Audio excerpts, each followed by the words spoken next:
We have Michael Bryan over here. They are proud of their art.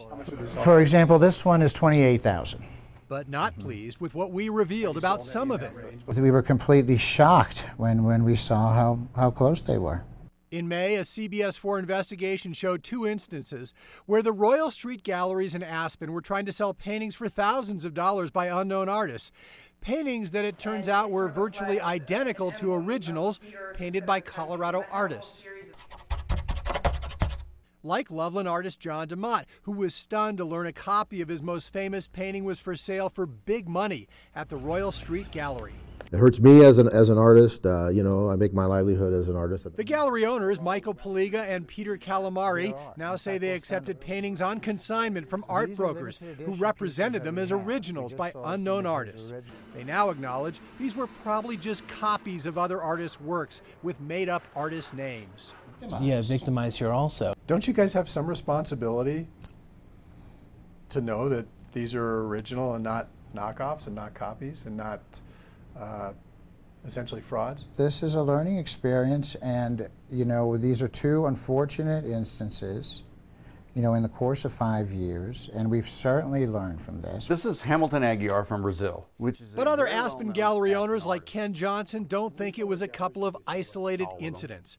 Johnson and others in the art world believe the Royal Street galleries have routinely been selling factory-produced and plagiarized art at high prices, representing it as the work of collectible artists.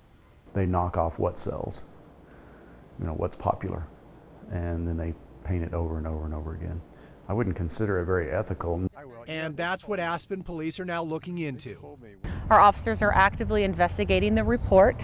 Following our initial investigation, Aspen police began probing what these galleries have been selling. We do take the case really seriously, and we have been in contact with the FBI, and we're looking at any possible state laws that have been violated. Yesterday, Aspen police announced the case remains open and active, but they do not plan to file charges against the gallery owners, saying the allegations are unfounded. It's true because he did it in New Orleans. Police may want to talk to Chris Some. He used to work for Royal Street Gallery owner Peter Calamari 10 years ago in a New Orleans gallery.